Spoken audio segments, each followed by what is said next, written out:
जो एआई है 2026 में एकदम से बहुत ज़्यादा बूम करेगा, हर जगह जॉब्स चली जाएंगी, तो क्या इस टाइम पे उन स्टॉक्स के ऊपर इन्वेस्ट करना एक सही डिसीजन रहेगा? ये बात बिल्कुल सच है। जैसे जैसे एआई घुसता जा रहा है, लोगों की जॉब्स कम होती जा रही है। एक ऐसी इंजीनियरिंग या ऐसी फील्ड में जाना चाहता है जिसके जॉब कम हो रहे हैं, वो एआई की फील्ड में जाए। गोल्ड की क्योंकि आप बात कर रहे हो, तो गोल्ड आपको लगता है कि अभी भी सेफर एक ऑप्शन है कि वो ओवर वैल्यूड हो चुका है? वो गोल्ड के बढ़ने के बहुत सारे चांसेस हैं। वो चांसेस क्या है कि ये नहीं हो सकता कि गोल्ड जीरो हो जाए, डॉलर जीरो हो सकता है। तो एक बदलाव जो हो रहा है वो हमारे क्लाइमेट में होता चला जा रहा है, पॉल्यूशन लेवल्स बढ़ रहे हैं, वाटर क्राइसिस भी आता जा रहा है। पॉल्यूशन को तो देखिए कोई ना कोई एक ऑल्टरनेट निकालना पड़ेगा, और ये केवल मैं ये नहीं कहूंगा कि मोदी जी या दिल्ली की सीएम रेखा गुप्ता उनकी रिस्पॉन्सिबिलिटी नहीं है। ये आपकी, मेरी और हम सब की रिस्पॉन्सिबिलिटी, देश हमारा है। तो इस टाइम पे ये जो स्टॉक्स हैं, जो भी कंपनीज क्लीन एनर्जी वाली हैं, ईवी वाली हैं, क्या ये आगे इन पे बिल्कुल बढ़ेंगी और इनका आगे फ्यूचर बहुत अच्छा है। और इसमें कोई डाउट नहीं है कि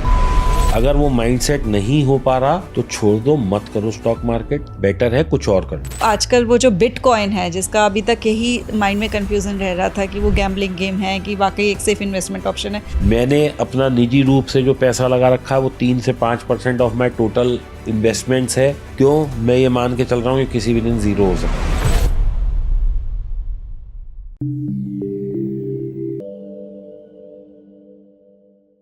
नमस्ते, स्वागत है आपका एक बार फिर से डॉक्टर शिखा पॉडकास्ट में। और आज हमारे साथ एक बार फिर से हैं दीपक वधवा जी, जो कि जो भी फाइनेंशियल डाउट्स हैं ना अब ये 2026 को लेकर कि मार्केट कैसे रहने वाली है, इन्वेस्ट करें कि नहीं करें, मार्केट में पैसा लगाना चाहिए कि नहीं लगाना चाहिए। इस टाइम पे एआई के रिलेटेड भी बहुत ज़्यादा कन्फ्यूज़न है, ग्लोबल क्राइसिस से रिलेटेड कन्फ्यूज़न है, गोल्ड से रिलेटेड, सिल्वर से रिलेटेड सारे डाउट्स को आज के एपिसोड में हम क्लियर करने वाले हैं।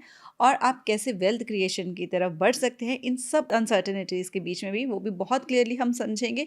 और साथ ही साथ हेल्थ और वेल्थ दोनों पे इस एपिसोड में बात होने वाली है, इसलिए बहुत ध्यान से नोट्स लेकर पूरे एपिसोड को एंड तक ज़रूर देखना। वेलकम सर, कैसे हैं आप? मैं बिल्कुल ठीक हूँ Shikha ji, thank you, thanks for inviting मी।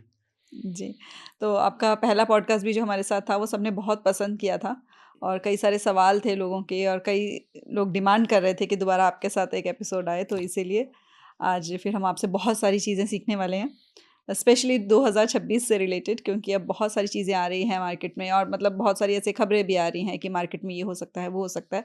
तो मैं आपसे जानना चाहूँगी कि 2026 में जो स्टॉक मार्केट है उसका कैसा मूड रहने वाला है? पहले तो मैं आपको और आपकी ऑडियंस को बहुत बहुत धन्यवाद देना चाहता हूँ कि पहला पॉडकास्ट हमारा बहुत अच्छा रहा।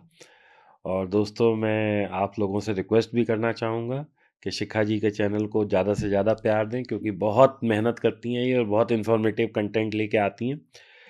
तो इसके लिए आप सब लोग लाइक, फॉलो और सब्सक्राइब करें इनके चैनल को।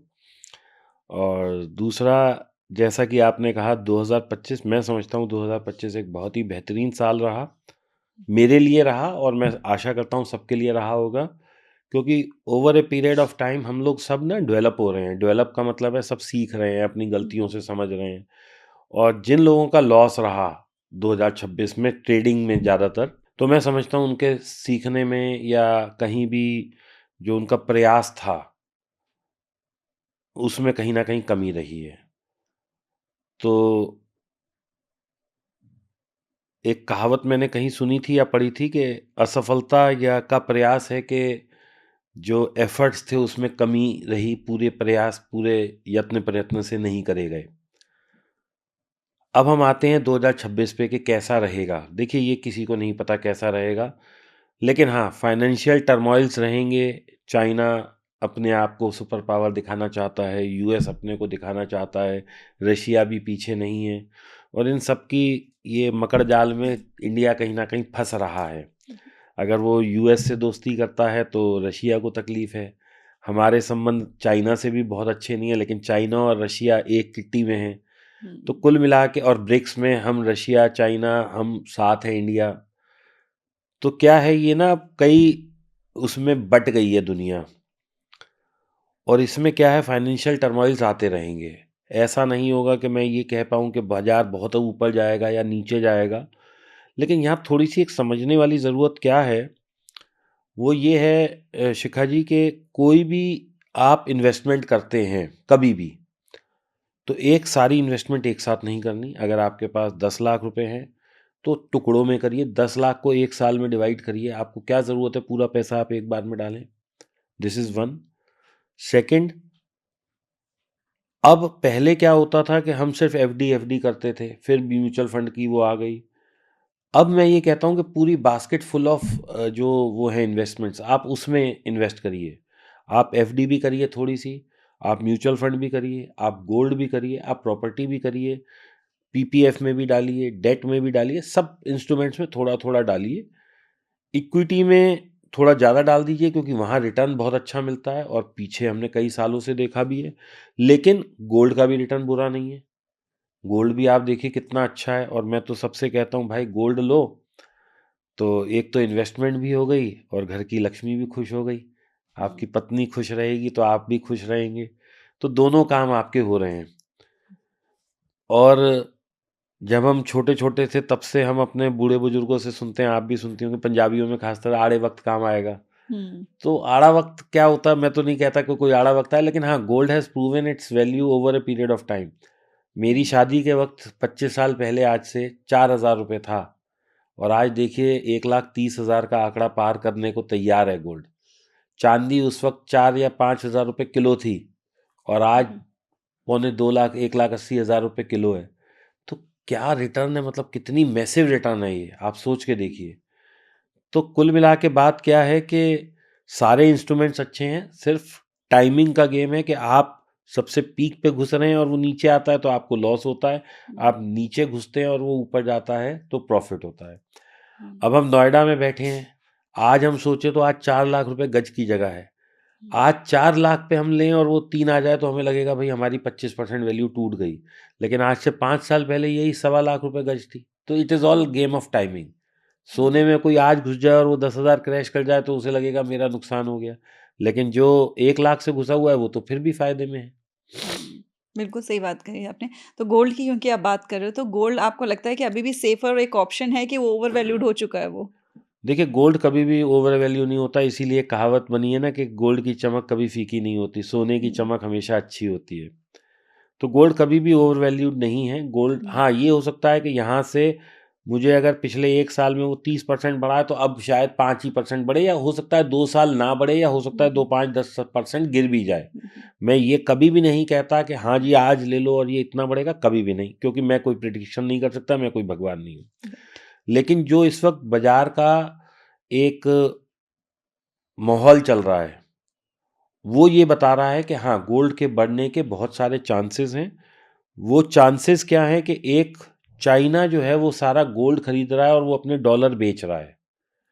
अब चाइना के पास क्या है, आप आज मोबाइल देखें, ये लाइट देखें, कैमरा देखें, सब मेड इन चाइना है। तो जब सब चीज़ चाइना बना रहा है और वो यूएस और यूरोप में भेज रहा है तो उसके पास डॉलर आ रहे हैं, क्योंकि व्यापार सारा अंतर्राज्यीय मतलब अंतर्राष्ट्रीय व्यापार सारा डॉलर में होता है। हमें भी अगर चाइना से कुछ खरीदना है तो हम डॉलर में पेमेंट करते हैं, मतलब हम अपने बैंक को रुपया देते हैं, बैंक चाइना को डॉलर देता है।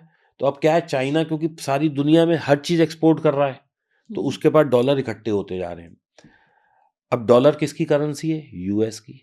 अब एक दिन सुबह ट्रम्प साहब उठें और वो ये कह दें कि भैया आज से हम अपनी डॉलर को ख़त्म कर रहे हैं और हम एक नया नोट ला रहे हैं जिसको हम XYZ कुछ भी बोलेंगे, तो जितना डॉलर उसके पास पड़ा है वो ख़त्म। तो उसको ये डर है कि ये डॉलर को कभी भी डीवैल्यूएट कर सकता है यूएस, तो वो क्या कर रहा है, वो गोल्ड खरीद रहा है, क्योंकि गोल्ड को कभी भी डीवैल्यूएट नहीं किया जा सकता। उसकी वैल्यू कम ज़्यादा हो सकती है, लेकिन ये नहीं हो सकता कि गोल्ड ज़ीरो हो जाए, डॉलर ज़ीरो हो सकता है। तो इसलिए चाइना क्या कर रहा है, अपना जितना डॉलर है उसको कन्वर्ट कर रहा है। दूसरा, आज वो देश ज़्यादा मजबूत है जिसके पास जितना ज़्यादा गोल्ड है। हथियार हैं वो तो है ही है, लेकिन हथियार की लड़ाई कब होएगी कब नहीं होएगी हमें नहीं पता।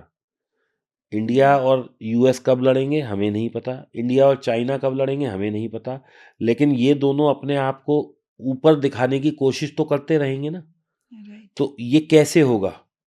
आज आप अपने पड़ोसी से ज़्यादा संपन्न हैं, ये कैसे आप दिखाएंगी? तो आपके पास गाड़ी होगी, अच्छा गहना होगा, अच्छा कपड़ा होगा, यही तरीका है। तो वो भी ज़्यादा से ज़्यादा गोल्ड खरीद रहा है ताकि उसका पावर कहीं कम ना हो। तो इसलिए चाइना गोल्ड खरीदता रहेगा, रशिया गोल्ड खरीदता रहेगा, इंडिया गोल्ड खरीदेगा क्योंकि इंडिया में डोमेस्टिक कंजम्पशन बहुत है। यहाँ पे अच्छी बात क्या है, चाहे आप साउथ में चले जाएं या नॉर्थ में चले जाएं या कहीं भी चले जाएं, हमारे घर में एक संस्कार हमें शुरू से दिए गए हैं कि भाई चलो बच्ची का बर्थडे है कुछ गोल्ड दिला दो, वाइफ का बर्थडे है दिला दो, एनिवर्सरी पे कुछ ले लो, या तीज त्योहार पे ले लो, दिवाली पे ले लो। दिवाली पे आपने देखा होगा चांदी सोने के सिक्के कितने बिकते हैं। तो वो किस लिए बिकते हैं कि हम लोगों की एक शुरू से आदत डाली गई है कि ये लक्ष्मी के स्वरूप माने गए हैं।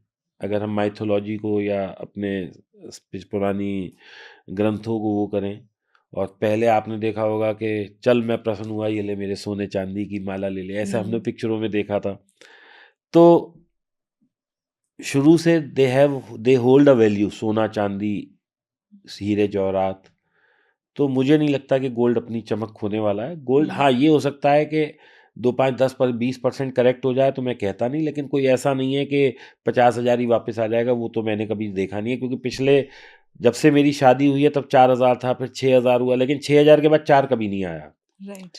6,000 के बाद उस वक्त ये स्पेन और इटली और इनका कुछ इशू आ गया था 2005 6 8 में, ये कंट्रीज बर्बाद होने लग गई थी। या हो सकता है मैं साल में गलती कर रहा हूँ, तो उस वक्त एकदम 10 12 16,000 हो गया, तो 16 से 8 कभी नहीं आया।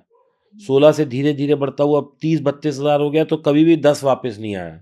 तो मैंने ऐसा नहीं देखा कि गोल्ड एक बार जो पायदान चढ़ जाता है उसके बाद फिर सारी नीचे उतर जाए, ये मैंने कभी नहीं देखा। अब आप देखिए ना, 1 लाख के आसपास बहुत दिन घूमता रहा, फिर एक 10 12 हो गया। लोगों ने बड़ी कोशिश करी कि यार 1 लाख आ जाएगा तो हम ले लेंगे, वो कभी आया ही नहीं, वो 1 30 पहुंच गया। तो ये तो चलता रहेगा। मतलब गोल्ड मैं नहीं समझता कि बहुत ज़्यादा कभी ऐसा गिरेगा। ये है। बिल्कुल सही बात आपने करी है। जैसे आपने गोल्ड की बात करी, तो क्या लगता है सिल्वर भी डार्क हॉर्स बन सकता है? क्योंकि सिल्वर की तरफ इतना ज़्यादा कोई बहुत हम अभी पे नहीं कर रहे हैं अटेंशन, लेकिन ऐसा बात हो रही है, बहुत सारे इन्फ्लुएंसर्स भी कह रहे हैं कि नहीं सिल्वर बाय करो, सिल्वर, और 2025 में दिखाया भी है सिल्वर ने। जी। तो देखिए सिल्वर भी एक प्रेशियस मेटल तो है, इसमें तो कोई डाउट नहीं है। सिल्वर भी लिमिटेड सप्लाई में है, कोई अनलिमिटेड सप्लाई सिल्वर की भी नहीं है। अब गोल्ड जो है वो इतना ज़्यादा बढ़ गया है कि वो आम आदमी की रीच से बाहर हो गया है। जिस लेवल पे आज से 30 35 साल पहले गोल्ड था, अब हम गोल्ड को किलो में बात करते हैं। किलो का मतलब हो गया आज 2.25 लाख रुपए किलो है, यानी कि 2,000 रुपये तोला। यही तो हो गया। हम सोने को तो क्योंकि वो हमेशा ही हमें महंगा लगता था, तो हम उसमें तोले का ही रेट बताते हैं। अगर वर्ल्ड वाइड बात करें तो आउंस का रेट होता है, लेकिन चांदी में अभी क्या है, किलो का रेट है। तो थोड़े दिन में जब ये अभी 2 लाख की जगह, मेरे को जैसे मेरी शादी का याद है, तो उस वक्त 4 लाख रुपए किलो ही तो था। 4,000 रुपये तोले का मतलब 4 लाख रुपए किलो ही तो है। तो हम ऑलरेडी 2 लाख तो टच कर चुके हैं गोल्ड को, सिल्वर को फिजिकल मार्केट में, यानी 2,000 रुपये तोला तो हम लोग ले ही रहे हैं। तो ये भी बढ़ जाए आगे तो कोई असमंजस की बात नहीं है। अब हमने मतलब मैंने पिछले 30 साल में यहाँ तक पहुँचा है गोल्ड देखते देखते, अगले 30 साल में हो सकता है चांदी बढ़ जाए, लेकिन ये एक फिर अजम्पशंस हैं। ये कोई ऐसा नहीं है कि आज मैं ये बात बोल रहा हूँ तो आपकी ऑडियंस जाके चांदी खरीद ही ले। लेकिन हाँ, प्रेशियस मेटल है, very good conductor of electricity है, इसलिए इसका इंडस्ट्रियल यूज भी है। लेकिन अगर इसका प्राइस इस तरह ही बढ़ता रहा तो ये फिर इंडस्ट्रियल यूज इसका खत्म हो जाएगा, ये भी बात पक्की है। क्योंकि फिर जो साइंटिस्ट हैं या जो हमारे रिसर्चर्स हैं, वो कुछ हो सकता है कॉपर का एलॉय ढूंढ लें, कुछ और मेटल का ढूंढ लें जो इससे सस्ता हो। और ऐसा नहीं है कि नहीं होगी, रिसर्च ऑलरेडी चल रही होगी। तो कुल मिला के बात क्या है, आज की तारीख में चांदी लोग इसलिए ले रहे हैं एक एंटिसिपेशन में कि ये गोल्ड की तरह भाग रही है, और भाग भी रही है। लेकिन कल क्या ये गोल्ड को रिप्लेस कर पाएगी? नहीं, बिल्कुल नहीं कर पाएगी। हाँ, लेकिन हाँ, एक अच्छा इन्वेस्टमेंट इंस्ट्रूमेंट चांदी हमेशा रहेगी, क्योंकि उसकी भी हिस्ट्री पिछले 30 साल से हम देख रहे हैं। उसने भी अपने आप को प्रूव किया है कि yes, this is a good investment for future.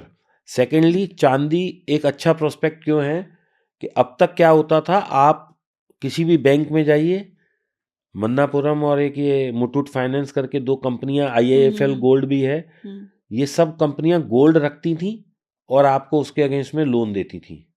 अभी RBI ने कह दिया कि yes, we are recognizing silver also as a asset class now.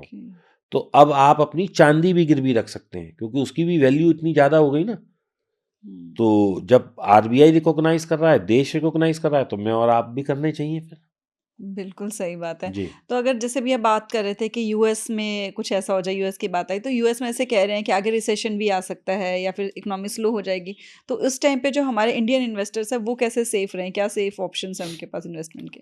देखिए, हम लोग यूएस में तो डायरेक्ट इन्वेस्ट करते ही नहीं, हम तो एनएससी, बीएससी, गोल्ड, हुँ, सिल्वर सब कुछ यहीं करते हैं। तो उसपे कुछ इम्पैक्ट लगता है? इम्पैक्ट देखिए आएगा, हुँ, अगर मान लीजिए वहाँ रिसेशन आ जाता है तो गोल्ड, सिल्वर और ऊपर चला जाएगा। हुँ, और अगर वहाँ पे इकोनॉमी ऐसी ही चलती रहती है तो ये महंगाई जिस दर से बढ़ रही है, ये बढ़ती रहेगी। लेकिन एक चीज़ और समझने वाली है शिखा जी कि आज ना हम लोग बहुत मैच्योर इकोनॉमीज़ में हैं।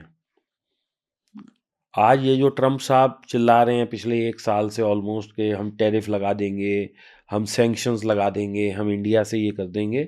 तो these are all measures for he is trying to improve his economy.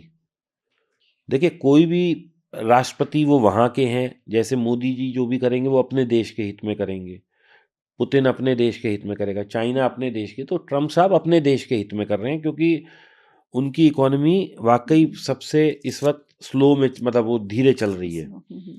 Recession के वो लोग बहुत नज़दीक हैं क्योंकि उनके ऊपर कर्जा बहुत है और उन्होंने जो डेट ले रखा है वो बहुत बढ़ता जा रहा है।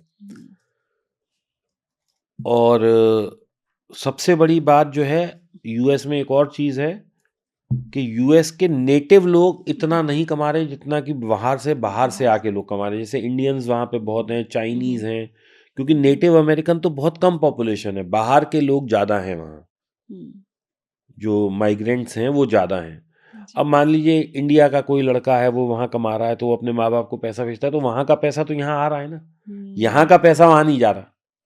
तो ये एक वहाँ पे थोड़ी सी ये भी एक इशू है कि वहाँ का पैसा सब जगह जा रहा है। तो बाकी देखिए, कुछ भी हो, जैसे कोविड के टाइम पे सारी इकोनॉमीज वो हुई खराब, लेकिन फिर चल गई ना आगे, बढ़ गया। 2008 में रिसेशन आया, बढ़ गए ना आगे हम लोग। तो ऐसे ही वहाँ अगर कुछ होएगा, फिर सारी सरकारें लगेंगी, फिर वर्ल्ड बैंक लगेगा, फिर कोई ना कोई वे आउट निकलेगा, क्योंकि दुनिया तो देखिए चलती रहेगी। आज इसका मैं ऐसे उदाहरण देता हूँ कि रिसेशन आने से क्या चीज़ रुक जाएगी। आप अभी अपने घर से यहाँ स्टूडियो आई, कार से आई, गाड़ी में तेल लगा। कल को रिसेशन आ गया तो आप घर से यहाँ आना छोड़ दोगे? नहीं। आप खाना खा रहे हो 3 वक्त, वो छोड़ दोगे? नहीं। आप ये बिजली कंज्यूम कर रहे हो, क्या ये छोड़ दोगे? नहीं। आप फ़ोन यूज़ कर रहे हो, क्या इसको छोड़ दोगे? नहीं। आप क्या करोगे? थोड़ा सा लग्जरीज पे लगाम लगा दोगे। ठीक है ना? तो ये जो कंपनियां हैं ये तो ऐसी ही चलती रहेंगी ना। अब मान लो आपको गाड़ी खरीदनी है, आपके पास पैसा भी है, रिसेशन आ जाए या तेजी आ जाए, आपको इससे क्या फर्क पड़ता है? आपकी ज़रूरत है, आप उसके लिए यत्न प्रयत्न करके पैसा इकट्ठा करोगे, लोन लोगे, जो भी करोगे और करोगे। तो कहाँ डिमांड खत्म हुई? 10-20% डिमांड प्लस माइनस तो वैसे भी हर बार हो जाती है। जैसे बारिश अच्छी हो गई, फसल अच्छी हो गई, तो इस बार गाड़ियाँ ज़्यादा बिक जाएंगी क्योंकि किसान के पास पैसा आ जाएगा। बारिश अच्छी नहीं हुई, फसल बहुत अच्छी नहीं हुई, किसान के पास उतना पैसा नहीं आया, तो गाड़ियाँ थोड़ी कम बिक जाएंगी। तो ये प्लस माइनस 10-15-20% का वेरिएंस तो वैसे भी हर किसी चीज़ की डिमांड और सप्लाई में रहता ही है। लेकिन आप मुझे सिर्फ एक भी ऐसा कोई साल बता दो, आप भी तो मतलब जब से आपने होश संभाला है तब आपने भी 10-15 साल देख लिए, 20 साल देख लिए, कि क्या कभी ऐसा हुआ कि बारिश पंजाब में बहुत अच्छी हो गई तो हमने गेहूं ज़्यादा खा ली? किसी साल पंजाब में मतलब राइस और वो नहीं उगे, बाढ़ आ गई, तो क्या हमने अपने घर में राजमा या वो जो जो भी चीज़ वहाँ हो रही है कम खाई? तो ऐसा नहीं है। जो हम लोगों की कंजम्पशन है वो रहने वाली है। बस 10-5% लोग उससे जो ज़्यादा वो सोचते हैं, ओवर थिंक करते हैं, या जो उससे एक्चुअल में इफेक्टेड होते हैं, सिर्फ वहाँ पे फ़र्क आता है, बाकी डिमांड में एज सच फ़र्क नहीं आता। अब आप सोचिए, आप फ़ोन यूज़ कर रही हैं, तो आपका तो अब फिक्स एक वो है ना कि भाई मैं 300, 400, 500 का रिचार्ज कराऊंगी और पूरे महीने, अब वो 10 कॉल करो या 10,000 कॉल करो, पैसे उतने ही लगने हैं ना। तो एयरटेल की डिमांड या जियो की डिमांड पे कहाँ फ़र्क पड़ा? वो तो चल ही रही है। बिल्कुल सही बात आपने करी। तो जो एक बात कर रहे हैं ना आजकल की, एक जो एआई है, आर्टिफिशियल इंटेलिजेंस 2026 में एकदम से बहुत ज़्यादा बूम करेगा, हर जगह जॉब्स चली जाएँगी, सारी कई चीज़ों को टेक ओवर कर लेगा। तो क्या इस टाइम पे उन स्टॉक्स के ऊपर इन्वेस्ट करना एक सही डिसीज़न रहेगा कि नहीं, या सिर्फ़ ये एक वही हो रहा है कि फॉलो कर रहे हैं बस लोग ट्रेंड को? देखिए क्या होता है कि जब भी बाज़ार में कुछ नई चीज़ आती है, तो उसके स्टॉक्स बढ़ते हैं, लेकिन अब हम लोग लेट हो चुके हैं क्योंकि वो ऑलरेडी उस लेवल पे पहुँच चुके हैं कि अगर अब हम घुसेंगे तो वो नीचे गिरने की उनकी उम्मीद ज़्यादा है। ओके। दूसरा, ये बात बिल्कुल सच है, जैसे-जैसे एआई घुसता जा रहा है, लोगों की जॉब्स कम होती जा रही हैं। इसमें मैं कहीं भी डिनायल पे नहीं हूँ। तो फिर मैं नए यूथ से ये कहूँगा, चलो मुझ जैसे और आप जैसे लोग तो अब हम अपनी ज़िंदगी का एक अच्छा मतलब वो समय निकाल चुके हैं और एक ऐसे पड़ाव पे आ चुके हैं कि हम तो पीछे नहीं जा सकते। हुँ, लेकिन जो आज का यूथ है, वो क्यों एक ऐसी इंजीनियरिंग या ऐसी फ़ील्ड में जाना चाहता है जिसके जॉब कम हो रहे हैं, वो एआई की फ़ील्ड में जाए। हुँ, भई अगर हम देखो इसको पॉज़िटिव लेना पड़ेगा। आप इसको ऐसे समझिए, जब हम लोग छोटे-छोटे थे, मेरे को आज भी ध्यान है 83-84 में कुछ वो एशियन गेम्स हुए थे इंडिया में, उस वक़्त टीवी आया था। अब टीवी कहने को तो टीवी आया, उसने कितने लोगों के लिए अपॉर्च्युनिटी खोल दी।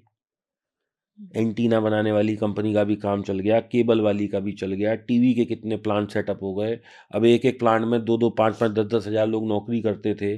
कितने हुँ, करोड़ों, 130 करोड़ हैं तो 100 करोड़ तो टीवी बिका होगा पिछले 20-30 सालों में। तो राइट। अपॉर्च्युनिटी आई ना। हुँ, और मुझे आज भी ध्यान है, उस वक़्त टीवी कितना महँगा आता था। हमारे पापा ने वो लिया था सीडी प्लेयर, सोनी का सीडी प्लेयर 1,30,000 रुपए का लिया था सबसे पहले। और आज से 20 साल पहले 1,30,000 की क्या मतलब वैल्यू होती थी। और जब बंद हुआ सीडी प्लेयर तो 15-1500 रुपए के बिक रहे थे। हुँ, तो आप देखिए कितना लोगों को काम मिला होगा उस पूरी जर्नी में, राइट। ठीक है ना? तो ये जब भी कोई एक शिफ्ट चेंज आता है, कहीं भी एक मेजर शिफ्ट होती है किसी भी टेक्नोलॉजी में या किसी भी वर्किंग स्टाइल में, तो देखिए कुछ लोगों की जॉब जाती है लेकिन नए अवायम आवाम भी खुल जाते हैं जॉब के, सक्सेस के, ग्रोथ के। अब आप इसको ऐसे लीजिए कि जिन लोगों की जॉब गई, अगर मैं उनका अगर स्केल मानूँ तो वो अगर 10 लाख कमाते तो एआई वाले को 50 लाख की जॉब मिल भी रही है। हुँ, तो ये तो स्किल सेट तो देखिए आपको हर वक़्त अपने आप को डेवलप करना पड़ेगा। अब मैं अपना ही उदाहरण लूँ, मैंने शुरू की अपनी लाइफ़ एक बिज़नेस में, फिर मैंने देखा वो बिज़नेस नहीं चल रहा तो मैंने बिज़नेस को पूरा शिफ्ट किया। फिर वो मेरा बिज़नेस ही बंद हो गया, फिर मैं और लाइन में आया, फिर मैं ट्रेडिंग में आया, अब मैं कंटेंट में आ गया। तो देखिए मैंने भी पिछले 15 साल में अपने आप को 5 जगह शिफ्ट किया है। हुँ, तो अल्टीमेटली देखिए अब आपको उस सब चीज़ में आना पड़ेगा और जो नहीं आएगा, वो नहीं ज़िंदगी में आगे बढ़ेगा। एक वो है ना डार्विन स्टोरी है, वो थ्योरी है कौन-सी, सर्वाइवल ऑफ द फिटनेस। हुँ, तो जो फिट है वही सर्वाइव करेगा। बिल्कुल। जो अपने आप को समय के साथ नहीं लेके चलेगा, वो नहीं करेगा। अब आज आपसे 10 साल पहले आपसे कोई कहे पॉडकास्ट कर लो, आपको पता था पॉडकास्ट क्या होता है? नहीं, आज से 2 साल पहले भी फॉर दैट मैटर आपको लगता था, हाँ, ये कैसे करते होंगे? और आज हुँ, आप देखिए गेस्ट को बुला के पॉडकास्ट कर रहे हैं। तो शिखा जी ये तो समय के साथ बदलना बहुत ज़रूरी है। जो नहीं बदलेगा, वो नई रेस में जीत पाएगा। बिल्कुल सही बात आपने कही है कि समय के साथ बदलना बहुत ज़रूरी है। जी। तो एक बदलाव जो हो रहा है वो हमारे क्लाइमेट में होता चला जा रहा है, पॉल्यूशन लेवल्स बढ़ रहे हैं, वाटर में भी हो रहा है, वाटर क्राइसिस भी आता जा रहा है। तो इस टाइम पे क्या जो वो कंपनीज़ हैं, वो स्टॉक्स हैं जो क्लीन एनर्जी पे काम कर रहे हैं, वो उन पे ज़्यादा फोकस कर लेना चाहिए? उन पे कुछ प्रॉस्पेक्ट है आगे ग्रोथ का? देखिए जी, फिर मैंने जैसा अभी आपको 2 मिनट पहले कंज़म्पशन की बात कही, हुँ, हुँ, जिस तरह से पॉपुलेशन बढ़ रही है, हम लोग पिछले 10 साल में 10 करोड़ बढ़ गए हैं। हुँ, जब मोदी जी आए थे 2014 में तो वो कहते थे 1 करोड़ 10 लाख या 1 करोड़ 20 लाख लोग हैं हम। 120 करोड़ या 110 हुँ, करोड़ हैं। हुँ, आज हम 130 करोड़ पे पहुँच गए हैं। तो 10 करोड़ लोग बढ़े हैं। अब 10 करोड़ लोगों की क्या कंज़म्पशन समझते हो? हुँ, ये पृथ्वी जो बनी थी, ये मुट्ठी भर लोगों के लिए बनी थी, आज देखो कितनी डेंसली पॉपुलेटेड हम हैं। तो पॉल्यूशन को तो देखिए कोई ना कोई एक ऑल्टरनेट निकालना पड़ेगा। और ये केवल, मैं ये नहीं कहूँगा कि मोदी जी या दिल्ली की सीएम रेखा गुप्ता या कोई और स्टेट का सीएम, उनकी रिस्पॉन्सिबिलिटी नहीं है, ये आपकी मेरी और हम सब की रिस्पॉन्सिबिलिटी। देश हमारा है, हम लोग जब तक इसको अपना नहीं समझेंगे, कोल्ड ड्रिंक पी, केन फेंक दिया, पानी की बोतल पी, बोतल फेंक दी, ये सब एक जनता को करना पड़ेगा। आप ये देखिए, ये मैं आपको अभी उदाहरण देता हूँ, अब दिल्ली एनसीआर में पॉलीथीन सरकार ने बैन करी। आप सब्जी लेने जाती हैं, वो अम्मा जो होती है या वो भैया जो होता है सब्जी वाला, वो नीचे बोरी के छुपा के रख देता है पन्नी। अरे भाई, इससे प्रदूषण हो रहा है, आप मत निकालो ना। आप पहले तो 1 रुपए वाली पॉलीथीन को वही 2-3 में ला रहा होगा, क्योंकि वो इधर कच्चा पक्का करके छुप छुपा के ला रहा है। जब सरकार ने एक इनिशिएटिव लिया है तो हम उसे सपोर्ट ही नहीं कर रहे हैं, और फिर हम कह रहे हैं कि क्लाइमेट चेंज हो रहा है। अब ये तो बड़ी स्वाभाविक सी बात है ना, आपने अपना घर बनाया, आप 10-20 पौधे घर में लगाओ। आप प्रकृति के लिए क्या कर रहे हो? आप सिर्फ प्रदूषण ही कर रहे हो। आपको सिर्फ अपनी लाइफस्टाइल की फिक्र है। आप 100 रुपए की बोतल लोगों को दिखाने के लिए पानी पी रहे हो, लेकिन उस प्लास्टिक का क्या कर रहे हो? क्या डिस्पोजल है उसका? आप अपनी भी तो नैतिक जिम्मेदारी समझें। आप क्या सोच रही हैं, एक मोदी जी या एक रेखा गुप्ता या कोई एक दिल्ली का सीएम या यूपी का सीएम या देश का प्राइम मिनिस्टर वो कर लेगा 130 लोगों को कंट्रोल? मोदी जी कह सकते हैं कि ये मत करो, आपको और मुझे नहीं पता। मैं एक उदाहरण देता हूँ, आप किसी भी बिल्डिंग में चले जाइए, प्राइवेट घरों की छोड़ दीजिए, लोग थूक रहे हैं सीढ़ियों पे, अक्सर लोग, पान की पीक होती है, क्या वो अपने घर में ये करते हैं? आप बताओ। आप कैनॉट प्लेस जैसी अच्छी मार्केट में चले जाओ, अगर वहाँ कोई सीढ़ियाँ हैं, रास्ते में गली है, लोग पीक फेंक रहे हैं। अरे आप अपने घर में फेंकते हो। आपको देश तो चाहिए अमेरिका जैसा। बिल्कुल। आप बात करते हो कि हम पिछड़े हुए रह गए, तो क्या वहाँ के लोग ऐसा करते हैं? किसी भी पॉलिटिकल नेता से या प्राइम मिनिस्टर से या प्रेसिडेंट से देश नहीं बना करते हैं, देश बनते हैं वहाँ की जनता से। बिल्कुल सही बात है। जो आपने बातें की बिल्कुल सही बात है और सबके समझ में आ गई होगी कि अब बिल्कुल। अपने लेवल पे क्या करना है।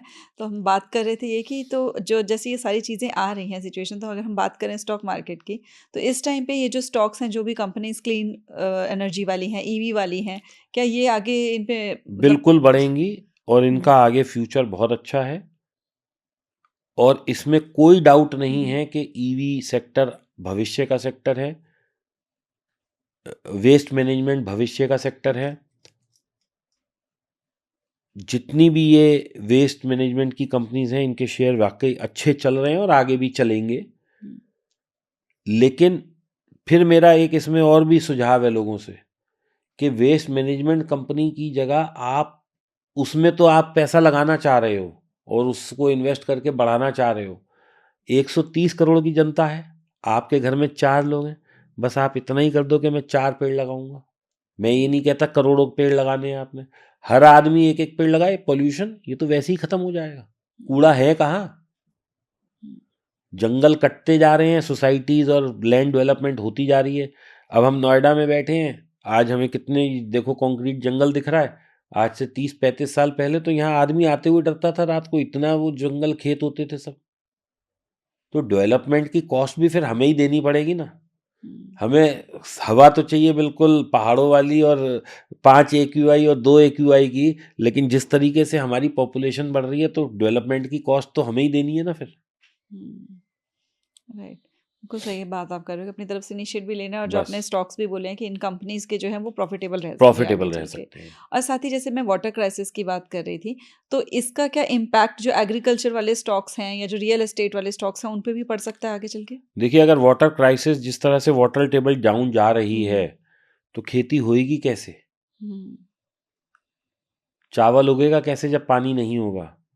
तो ये कंपनियां तो सरवाइव ही नहीं कर पाएंगी जो चावल बेच रही हैं। जब चावल ही नहीं आएगा तो ये कंपनियां अल्टीमेटली बंदी हो जाएंगी ना। हुँ, आज आप मान लीजिए गेहूं लेके आटा कन्वर्ट करके आटा बेचती हैं, अब कल को पानी की क्राइसिस हो गई, गेहूं उगा ही नहीं, तो आपकी कंपनी तो वैसे ही खराब हो जाएगी।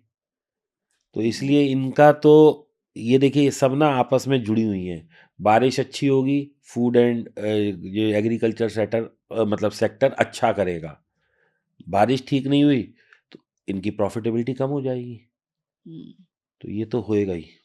तो अगर इस सब में जैसे कोई एंटर करना चाह रहा है, मतलब स्टॉक मार्केट में पहली बार हमारे पॉडकास्ट इंस्पायर होकर कि हाँ, हमें भी करनी है ट्रेडिंग और हमें भी इन्वेस्टमेंट करनी है स्टॉक मार्केट में, तो उनको कहाँ से शुरुआत कर लेनी चाहिए?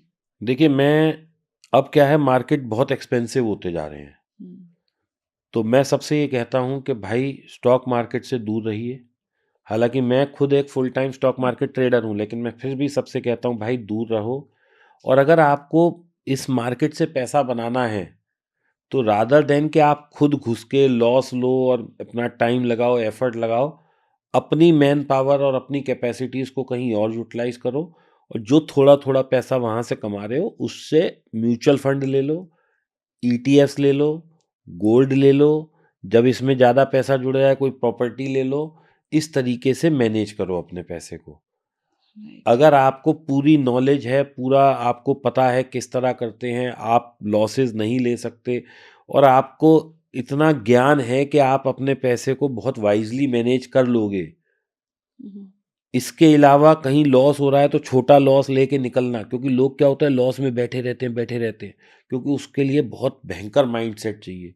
अगर वो माइंडसेट नहीं हो पा रहा तो छोड़ दो, मत करो स्टॉक मार्केट, बेटर है कुछ और कर लो। बिल्कुल सही बात है। तो कुछ और जो आपने बात कही ना करने को, तो वो आजकल वो जो बिटकॉइन है, जिसका अभी तक यही माइंड में कन्फ्यूज़न रह रहा था कि वो गैम्बलिंग गेम है कि वाक़ई एक सेफ इन्वेस्टमेंट ऑप्शन है। तो आगे 2026 में क्या लगता है कि स्टेबिलिटी आएगी, एक अच्छा ऑप्शन हो सकता है कि अभी भी वो गैम्बलिंग गेम ही है? नहीं, वो गैम्बलिंग नहीं है। गैम्बलिंग क्यों नहीं है, मैं क्यों कह पा रहा हूँ ये बात? क्योंकि 4 ट्रिलियन की उसकी मार्केट कैप है, सारे बिटकॉइन और जितने भी कॉइन्स हैं, मतलब डिजिटल असेट जो वो क्रिप्टो करेंसीज हैं, उसका 4 ट्रिलियन की वो है मार्केट कैप। हिंदुस्तान की जीडीपी 4 से 5 के बीच में है। मोदी जी कह रहे हैं ना 5 ट्रिलियन इकोनॉमी बनाएंगे, हुँ। तो अभी 5 ट्रिलियन बनी नहीं है। तो हम 4 प्लस हैं, लेकिन वो भी 4 है, तो अपने देश की जीडीपी के बराबर तो वहाँ पैसा पड़ा है। तो वो कम ज़्यादा तो होता रहेगा। डिजिटल एसेट है, कोई तो मैनेज कर ही रहा होगा उसे। किसी के पास तो उसका वो होगा राजस्व के, भैया ठीक है आज हम गिरा सकते हैं, आज हम बढ़ा सकते हैं, ठीक है डिसेंट्रलाइज है, लेकिन फिर भी घटबढ़ तो रही है ना। 1,26,23,000 वाला बिटकॉइन भी $80,000 पे आ गया ना, यानी कि वहाँ भी ऑलमोस्ट 41% की गिरावट आ गई है। तो इसका मतलब हर चीज़, कोई भी एक दुनिया में ऐसा सेट तो बना नहीं है कि वो बिल्कुल रॉकेट की तरह ऊपर ही जाता रहे, और रॉकेट भी नीचे आता है तो वो भी नीचे तो आएगा ही। हुँ। लेकिन हाँ ये है कि किस टाइम आप घुस रहे हो, वो एक समझदारी की बात होती है। अब मैं आपको उदाहरण देता हूँ, जैसे 1,20,000 पे सब कोई उसे लेना चाह रहा था, आज 80,000 में लोगों को दिख रहा है वो 40,000 आ जाएगा। हुँ। तो मतलब महंगी चीज़ पे तो आप घुस रहे थे, और जब उसका एक फेयर प्राइस आ गया है तो अब आपको लगता है, तो ये फियर और ग्रीड जो है, ये आदमी को कभी भी बहुत अच्छा नहीं कमाने देती। हुँ। जब नीचे गिर रहा होता है तो उसे लगता है और ज़्यादा गिरेगा, जब ऊपर जा रहा होता है उसे लगता है कि फोमो में कहीं ऐसा ना हो कि मेरे से ट्रेन मिस हो जाए। तो ये चलता रहेगा। हुँ। और बाकी डिजिटल असेट की जो बात आपने हुँ। कही, हुँ। ज़ीरो नहीं होगी, कम ज़्यादा होती रहेगी। रिस्की असेट है, किसी भी दिन ऐसा कोई फ्रेमवर्क आ सकता है कि ठीक है जी आज रात से 8 बजे से इंडिया में डिजिटल करेंसी नहीं चलेगी, नहीं ट्रेड होएगी। तो उस चीज़ के लिए आप तैयार रहें।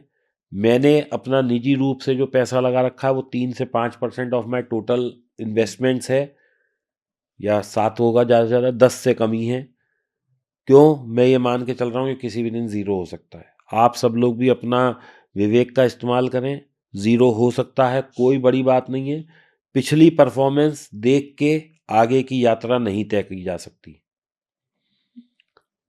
अब इसका एक और उदाहरण है, जब मैं 18 से 20 की तरफ था और 30 की तरफ बढ़ रहा था, तो I was full of energy, मैं 15 किलोमीटर भी दौड़ सकता था। आज मैं 50 का होने जा रहा हूँ तो मैं नहीं चल सकता। अब आप मेरा बैक टेस्ट करोगे, अरे ये तो उस टाइम में 50 मतलब 30 किलोमीटर दौड़ लेता था। तो वो बैक टेस्टिंग उस एज, उस क्लाइमेट, उस उम्र, उस खान पान के हिसाब से थी, आज की नहीं है। तो अगर बिटकॉइन 75 रुपये से 1.5 करोड़ और 1.25 करोड़ तक गया तो वो उसका पिछला ट्रैक है, आगे ऐसा चलेगा ये कहीं नहीं लिखा है। हुँ। और जो इस टाइम पे जैसे कह रहे हैं इन्फ्लेशन भी बहुत बढ़ता जा रहा है धीरे-धीरे और ये सारा ग्लोबल अनसर्टेनिटीज़ भी है, कभी भी कुछ भी हो सकता है ना? तो उसका इम्पैक्ट आएगा। तो इस टाइम पे अगर कोई एंटर करना चाहता है तो उसके लिए एफडी ही सेफ़र नहीं, ऑप्शन है कि म्यूचुअल एसआईपी? फंड्स लीजिए आप।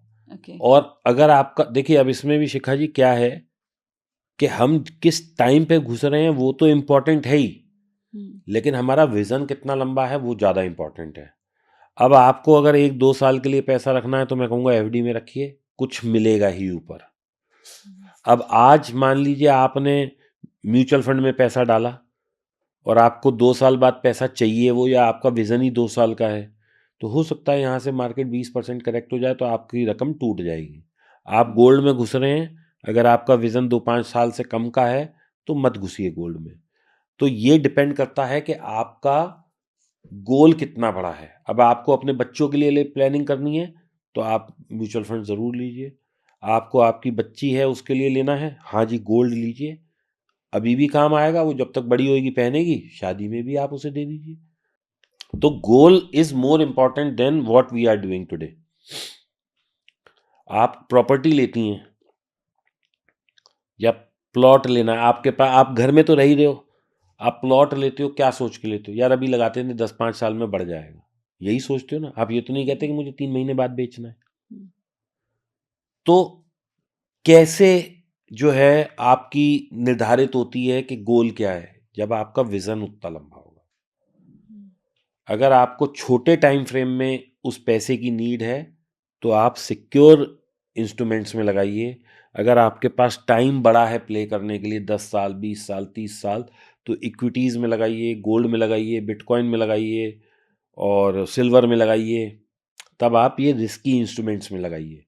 अगर आपके पास गोल छोटा है, 2-3 साल का है, तो एफडी और डेट इंस्ट्रूमेंट्स में लगाइए जहां risk of falling is less.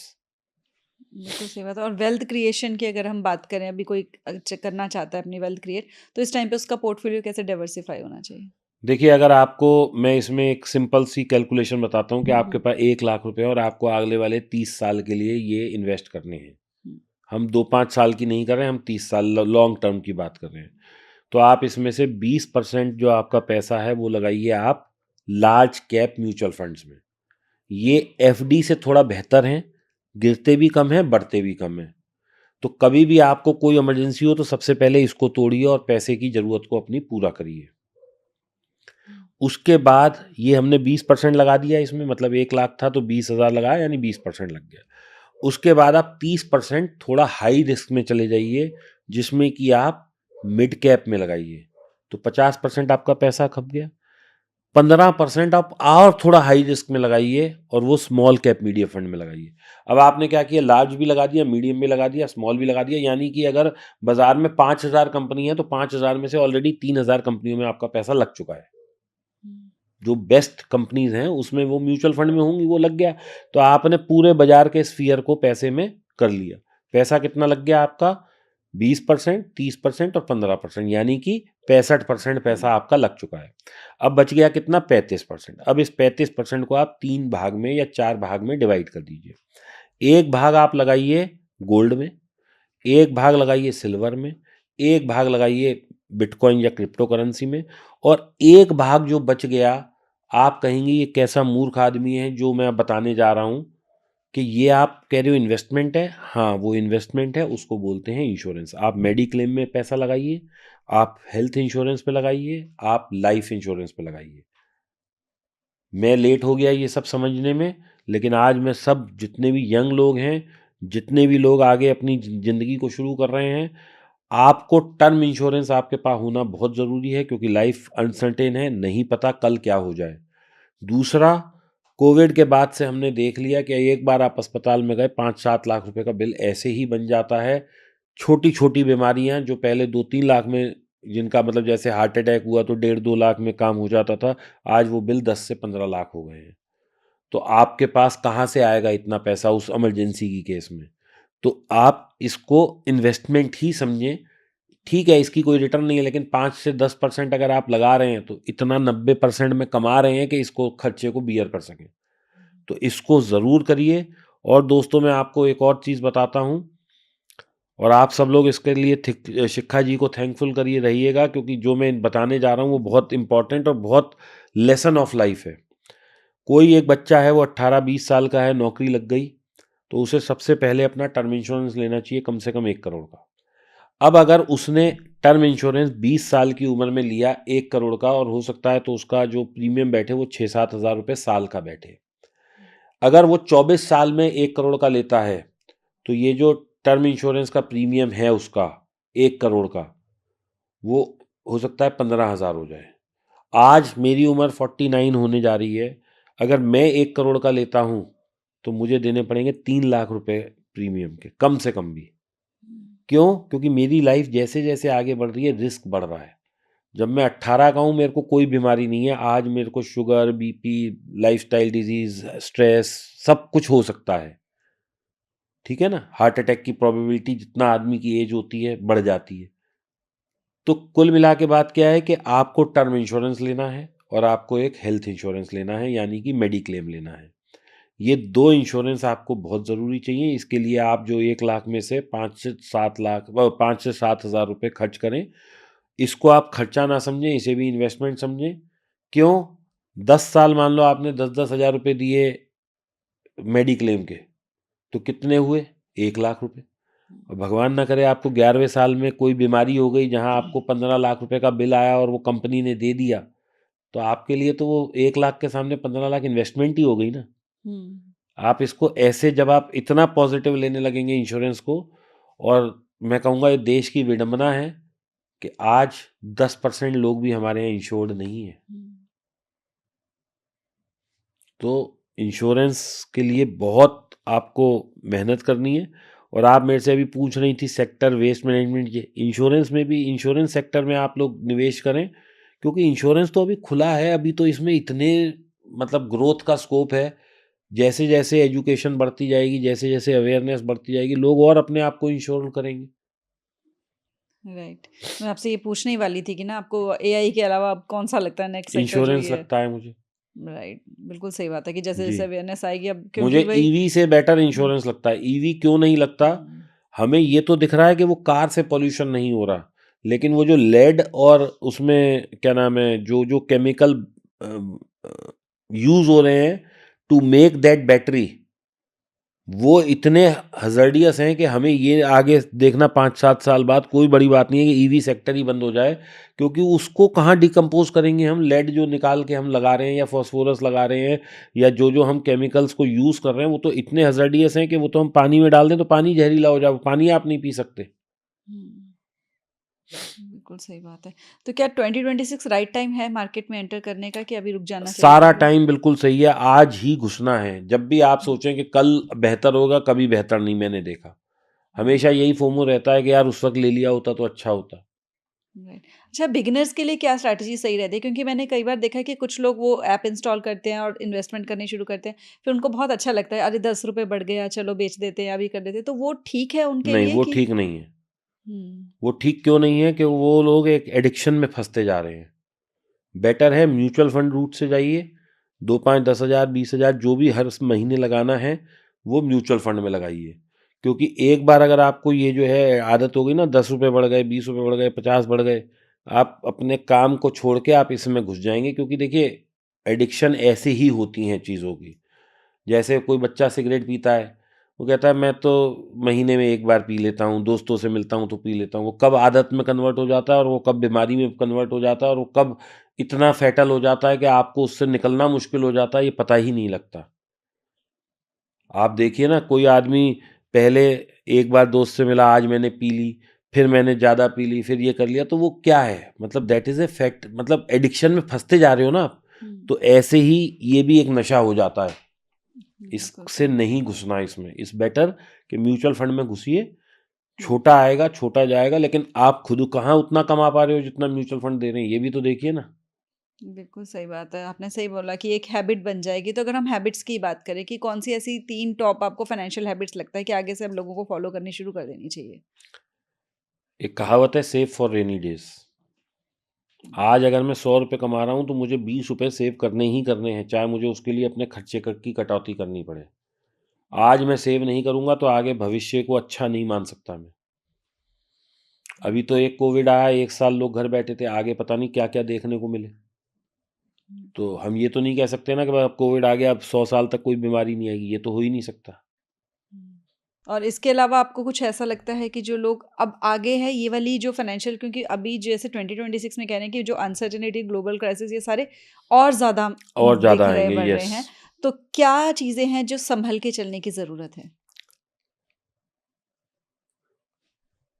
संभल के चलने की तो यही है, देखिए, अब आप खाना-पीना तो कोई भी नहीं छोड़ सकता, हुँ, हुँ। लाइफ़स्टाइल अपना नहीं छोड़ हुँ, सकता, हुँ। बस ये है कि सेविंग को ज़्यादा करिए और ऐसी चीज़ों में सेव करिए जो कि आगे फ्यूचरिस्टिक हैं। जैसे गोल्ड को हैबिट बनाइए कि मुझे अगर 20,000 सेव करना है तो 4,000 का गोल्ड लेना ही है।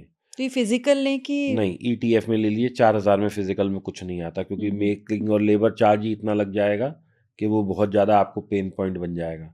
हाँ, फिज़िकल कब लेना है, मान लो आप 5-5 हज़ार कर करके आपने 2-3 लाख का कॉर्पस बना लिया, आपने वहाँ बेचा और फिज़िकल में कन्वर्ट कर लिया और फिर उसको ले लिया। अब आप 4,000 में क्या आएगा? हुँ, 1,30,000 रुपए तोले वाली चीज़ 4,000 में या 5,000 या 20,000 में भी क्या ही आएगी? हुँ। राइट, वहाँ पर की जा सकती वहाँ है के लिए। इन्वेस्टमेंट। और जैसे कि हम एसआईपीज़ के बीच में बात कर रहे थे, तो मैंने ये पूछा था कि जो एसआईपीज़ हैं, वो अब भी लगता है कि जैसा वो रिटर्न अब तक दे रही थी, आगे जो है वो अनसर्टेनिटीज़ में तो भी वैसा ही रहेगा रिटर्न? देखिए, कोई हम नहीं कह सकते, हो सकता है इससे बेहतर दे दें, हो सकता है इससे कम दे दें और ये भी हो सकता है कि 2-3 साल वो लॉस दे दें। हुँ। लेकिन यहाँ पे मैं आपके साथ एक ट्रैक रिकॉर्ड शेयर करता हूँ जो हमारे देश में हुआ है। 1990 से मेरे को ध्यान है, 1992 में हर्षद मेहता जी का स्कैम आया, मार्केट गिर गया। फिर वहाँ से थोड़ा-सा बढ़ना शुरू हुआ, तो ये चारा घोटाला, मोबाइल का ये क्या नाम 2G स्कैम, 3G स्कैम ये चालू हो गए, बाज़ार गिर गया। 2000 में डॉट कॉम बबल आया, बाज़ार गिर गया। 2004 में भी शायद एक स्कैम था, मैं नाम भूल रहा हूँ, लेकिन फिर वहाँ पे तकलीफ़ बढ़ गई थी। 2008 में जगत मंदी आ गई थी, लेमन क्राइसिस, वहाँ पे गिर गया। 2008 के बाद 10-11 में फिर कुछ इंडिया में रॉयट्स और ये बम ब्लास्ट ये सब कुछ हुए, बाज़ार गिर गया। 2014 में मोदी जी आए, उस वक़्त हमारी निफ्टी 6,6200 में थी या 6400 थी। वहाँ से चलते-चलते 9,000 आई, किसी तरह से इकॉनमी सँभल रही थी। मोदी जी ने ही डिमोनेटाइज़ेशन अनाउंस कर दिया, फिर गिर गया। कोई 2 देश टकरा वो हो गए इनका लड़ाई, तब गिर गया। पाकिस्तान ने कोई बम डाल दिया, तब गिर गया बाज़ार। उसके बाद 2020 में फिर कोविड आ गया। अभी इस बीच में रशिया यूक्रेन हो गया तो बाज़ार गिर गया। वो फिलीपींस और कौन-सा हमस था क्या, वो कौन-सी हुँ, हुँ, कंट्री थी, हुँ। वहाँ पे हुआ तो गिर गया। तो देखिए बाज़ार में तो कई दफ़ा बैड न्यूज़ आई, बाज़ार गिरा, फिर बाज़ार उठ जाता है। तो ये कोई वो नहीं है, जैसा मैंने कहा कंज़म्पशन चीज़ों की कम नहीं होगी, मोमेंटरी कोई चीज़ डाउन हो सकती है, अल्टीमेटली क्योंकि जनता इतनी है पूरी दुनिया में, कंज़म्पशन सब चीज़ की चलती ही रहेगी। तो ये कंपनियाँ जो हम जिनमें पैसा लगा रहे हैं म्यूचुअल फंड के रूट से, वो चलती ही रहेंगी, वो प्लस माइनस होएँगी, लेकिन कहीं न कहीं बाज़ार उसकी ग्रेविटी को एडजस्ट करके फिर आगे की तरफ देख के आगे बढ़ जाएगा। बिल्कुल सही बात है। और जो टेक कंपनीज़ हैं, उनके ऊपर जो रेगुलेशंस बढ़ती चली जा रही हैं धीरे-धीरे, तो उसका भी कुछ इम्पैक्ट आएगा? देखिए, जितनी भी रेगुलेशंस होती हैं, ये आपके अच्छे के लिए होती हैं। आज हमें लगता है कि ये ठीक नहीं है, लेकिन लॉन्ग रन में उसका इफ़ेक्ट बहुत अच्छा आता है। देखिए, कभी भी सरकार कोई नियम लाती है ना, तो वो आपके और मेरे या किसी एक जन के फ़ायदे या नुकसान के लिए नहीं होता। उनके पास डेटा होता है कि अगर हम ये ला रहे हैं, तो इसका क्या फ़ायदा होगा और लाखों लोगों को क्या फ़ायदा होगा। अब हो सकता है जैसे जीएसटी आया, कई लोगों को नुकसान हो रहा है उससे, क्योंकि वो लोग नंबर 1 नंबर 2 सब करते थे कच्चा-पक्का। हुँ। लेकिन जो लोग प्रॉपर चलते थे उनको देखिए लॉन्ग रन में फ़ायदा दिख रहा है। ठीक है ना? कोई भी नया लॉ आता है, हमें शुरू में लगता है अरे यार ये कैसे एडजस्ट होंगे, लेकिन जब हम उसके साथ एडजस्ट हो जाते हैं तो वो फिर फ़ायदे की चीज़ दिखने लगती है। तो हुँ। ऐसे ही होता है। और टेक कंपनीज़ पे जो कंप्लायंस आ रहे हैं, अ, सब चीज़ों पे कंप्लायंस आता जा रहा है, तो वो हमारे बेहतरी के लिए ही आता जा रहा है। ठीक है, हम लोगों उसके आदी नहीं होते तो थोड़ा-सा हमें पेन पॉइंट लगता है उस वक़्त, लेकिन वो फिर आगे ठीक हो जाता है। एक चीज़ मैं ये और जानना चाह रही थी, क्या कुछ ऐसे साइन्स भी होते हैं जिससे कि हम आइडेंटिफ़ाई कर सकते हैं कि अब जो मार्केट है वो क्रैश होने वाली है?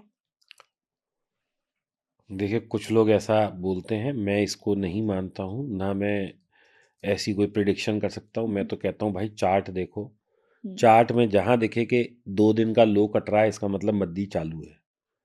कोई साइन नहीं है।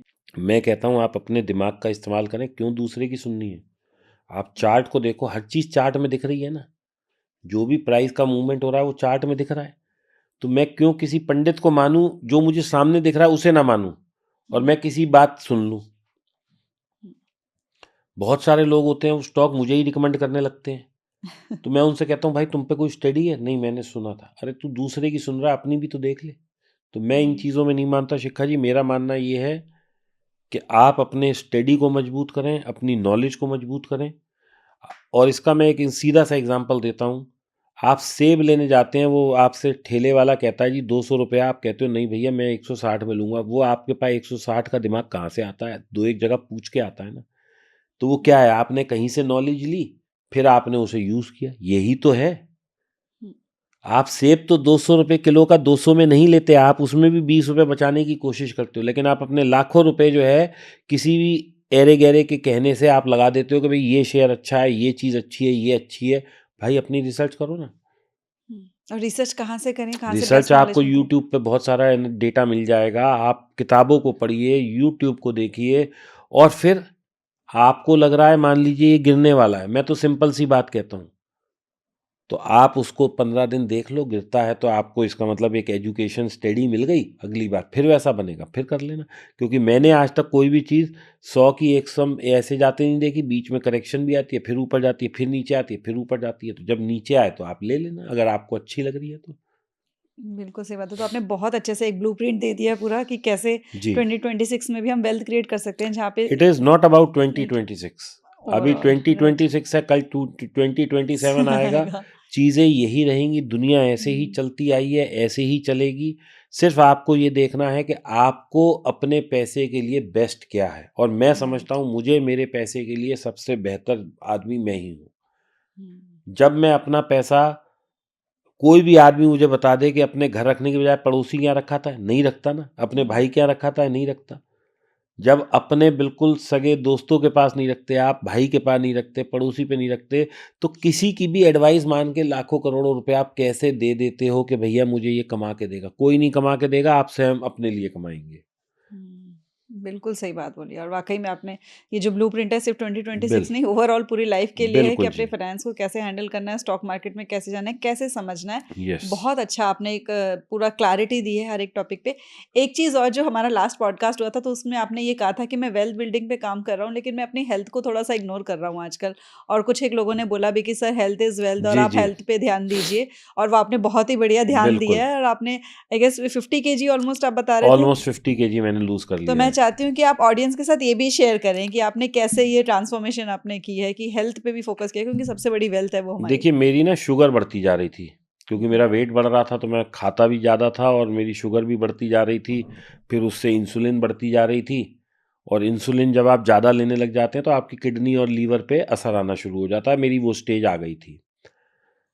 तो मैं कई डॉक्टरों के पास गया, कई डाइटिशियंस के पास गया, कई डॉक्टरों ने मुझे, किसी ने सर्जरी बताया, बायरेटिक सर्जरी होती है। किसी ने मुझसे कहा कि आप जो है वो एक कुछ और होता है जिसमें वो ऐसे डालते हैं, लेप्रोस्कोपी हुँ। नहीं, कुछ होता है उसमें वो आपके कोई ऐसा एक पाइप सी डालते हैं, उससे फैट खींच हाँ, लेते हैं, हाँ, वो हाँ। होता है। जी। तो मैंने कई डॉक्टरों से कंसल्ट किया, लेकिन फिर मैं जब उनके बारे में घर आके पढ़ता था तो उसके साइड इफ़ेक्ट्स वगैरह बहुत दिखते थे। तो मेरे को समझ आया कि भई ये लॉन्ग रन में मैं नहीं सस्टेन कर पाऊँगा। तो मैं कई आयुर्वेदाचार्य से भी मिला, हुँ, कई बहुत अच्छे-अच्छे आयुर्वेद के हॉस्पिटल्स भी गया।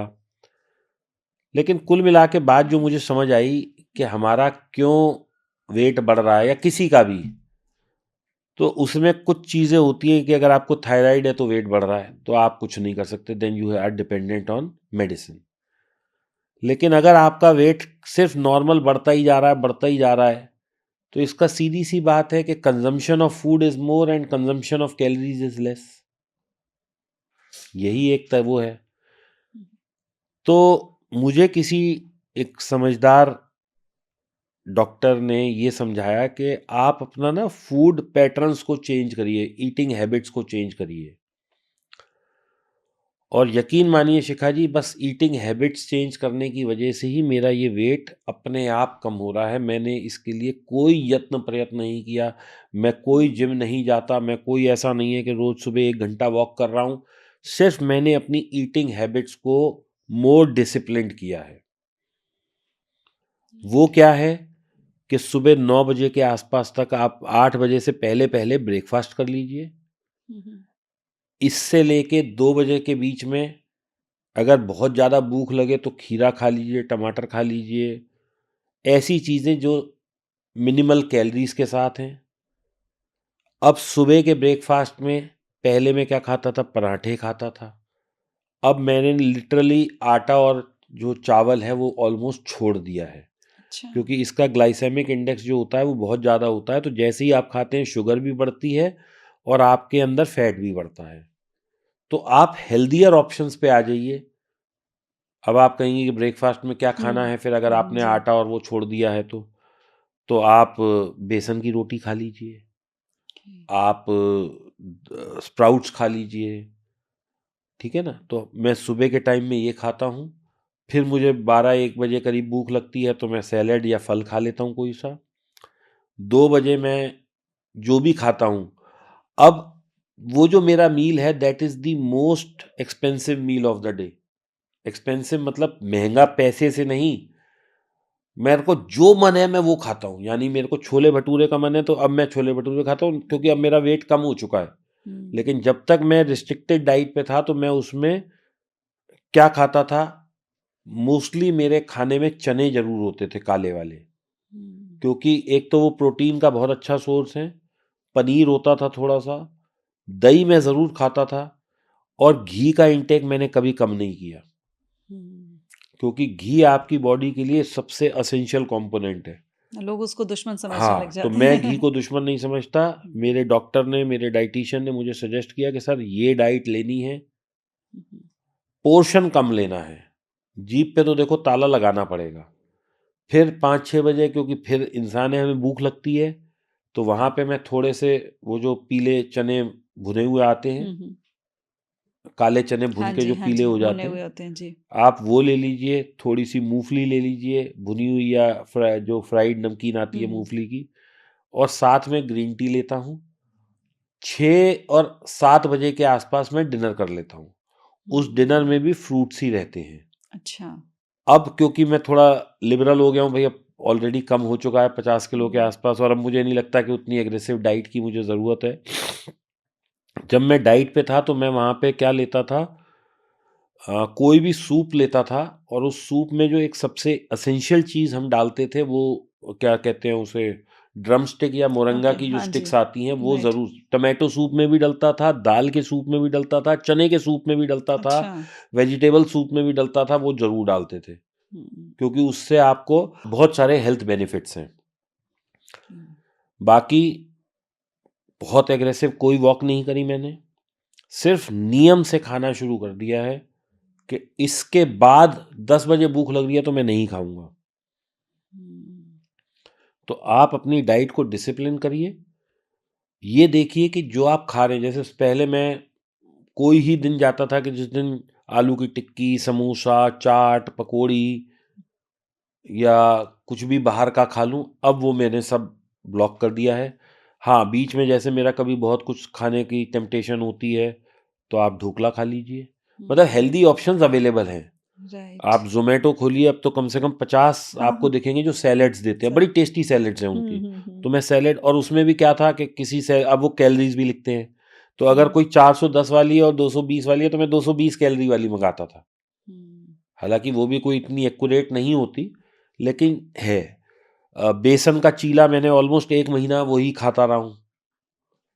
तो बोर हो जाता था तो मेरी वाइफ़ जो थी वो कभी उसमें पनीर की स्टफिंग कर देती थी, कभी पनीर को प्याज़ टमाटर के साथ सौते करके कर देती थी, कभी उसमें थोड़ा-सा टैबास्को डाल दिया, तो हुँ, उससे वो स्पाइसी बन गया। मतलब आपको देखिए अल्टरनेट खुद ही ढूँढने हैं, लेकिन यू हैव टू अंडरस्टैंड, क्योंकि हम लोग उतना फ़िज़िकल एक्टिविटी हमारी नहीं है।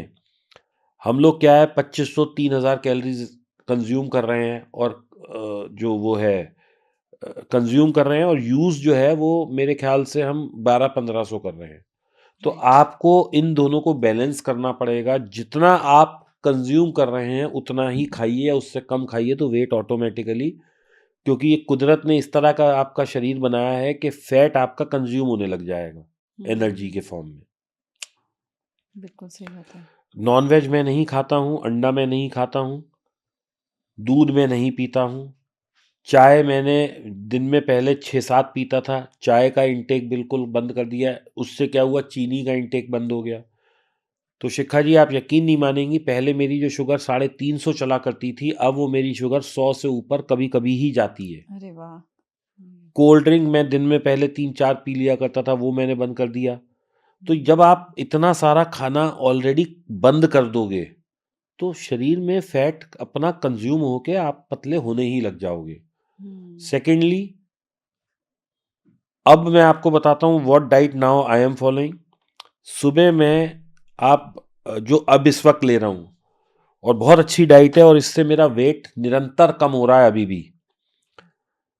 सुबह मैं उठता हूँ, तो अब मैं थोड़ा, सर्दियाँ हैं, लेट उठता हूँ, तो 8-9 बजे तक जैसे उठ गया, मतलब 8 साढ़े 8 बज जाते हैं। पहले क्या होता था कि मेरे को ट्रेडिंग डेस्क पे भी 9:15 बजे बैठना ही होता था। अब क्या है, मैंने टीम वीम बिठा दी है, या कभी मैं खुद चला जाता हूँ, या मैं थोड़ा लेट भी ट्रेड कर लेता हूँ। मैं अभी I am not that eager कि मुझे 9:15 बजे ट्रेड लेना ही है। हुँ, तो मैं सुबह अपना 8 साढ़े 8 जब भी उठा तो चाय कॉफ़ी, मतलब कॉफ़ी अगर ले ली तो मैं ब्लैक कॉफ़ी। अब ब्लैक कॉफ़ी में भी मैं 1 चम्मच घी डाल के पीता हूँ। Okay. That is very good for your health. इसको बुलेट कॉफ़ी बोलते हैं। आप लोग इसके बेनिफिट पढ़िएगा क्या होता है। हुँ, सुबह वो ले लिया, 12-1 बजे मैंने फ्रूट खा लिया। और फ्रूट में दोस्तों, मतलब आप यकीन मानिए कि मेरे को आम डॉक्टर मना करता था, मैं आम भी खा लेता हूँ, चीकू भी खा लेता हूँ, वो रामफल आता है एक टमाटर जैसा, हाँ वो भी जी। खाता हूँ, मतलब अंगूर भी खा लेता हूँ। जबकि पहले डॉक्टर मना करता था कि अंगूर नहीं खाना। तो मैं 2 बजे तक जितना भी फ्रूट खा सकता हूँ मैं खा ले। पपाया बहुत अच्छा आ रहा है, अमरूद बहुत अच्छा आ रहा हुँ, है, सेब खा लेता हूँ, मतलब ये जो भी फ्रूट अवेलेबल हैं नॉर्मल, कोई उसमें ये नहीं। 2 बजे जो मैं खाना खाता हूँ उसमें जो मेरा मन करता है मैं वो खाता हूँ। मतलब उसमें मेरी तरफ से कोई रिस्ट्रिक्शन नहीं है। छोले भटूरे भी खा लेता हूँ, वेज बिरयानी भी खा लेता हूँ, और कोई हेवी चीज़ है वो भी खा लेता हूँ। मतलब मैं छोले भटूरे बिल्कुल एक्सट्रीम हुँ, इसलिए कह रहा हूँ हुँ, कि मतलब मैं कोई उसमें सोचता नहीं हूँ। पराठा भी खा लेता हूँ। मुझे सुखदेव के पराठे बहुत पसंद हैं, ये मुरथल के, तो मेरे को हुँ, लंच पे चला जाता हूँ, वहाँ खा लेता हूँ। Hmm, that is the most heavy meal of for मी।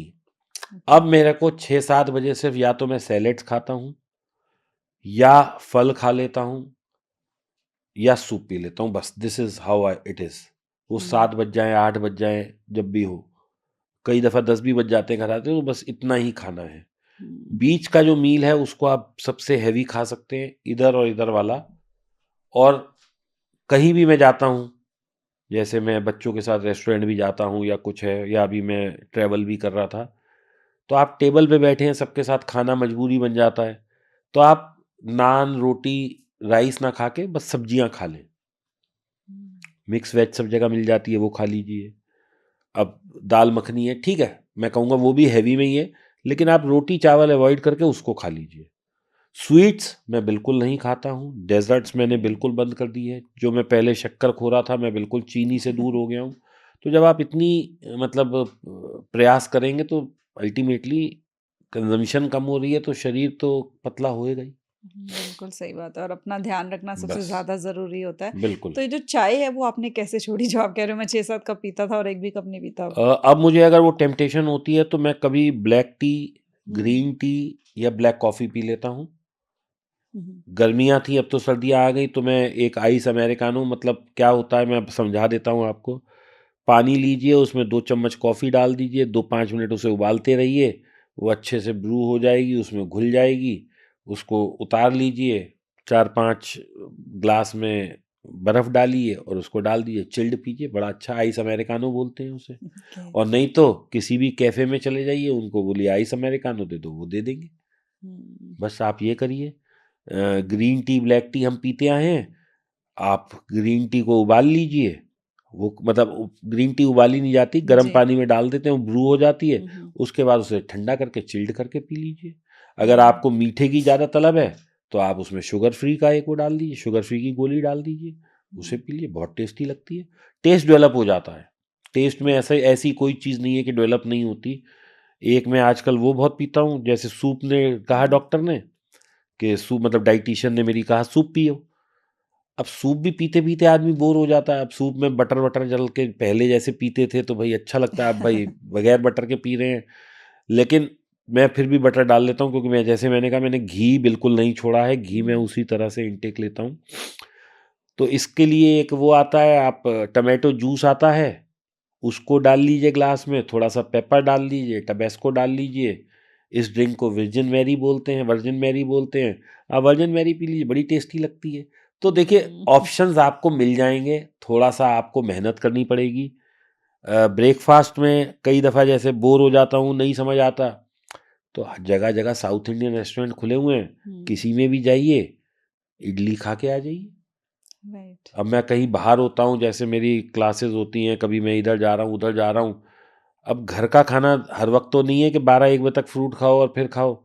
तो दोपहर को साउथ इंडियन खा लो, सब जगह मिलता है। South Indian is a very preferred food, और ख़ास तौर से इडली। अब इडली में भी एक राइस इडली है, राइस इडली छोड़ के रवा इडली खा लो, बहुत अच्छा है। उपमा खा लो, बहुत अच्छा है। तो ये सब देखिए मिल जाता है, बहाने लगाओ तो बहुत हैं, और नहीं लगाओ तो, लेकिन किसी भी को भी वेट रिड्यूस करना है तो भैया मुंह पे ताला लगाना पड़ेगा, और कोई तरीका नहीं है। बिल्कुल सही बात है। तो आपने बहुत अच्छे से बताया सारा कुछ, और बहुत अच्छा आपने अपने ऊपर काम किया इस चीज़ के ऊपर, और हाँ, बहुत मतलब इंस्पिरेशन है ये सबके तो लिए। देखिए, जैसे मैं अच्छा ट्रेडर बना तो उसके पीछे मेरी पत्नी का हाथ था, तो हाँ। पूजा जी ने मुझे एक अच्छा ट्रेडर बनाया।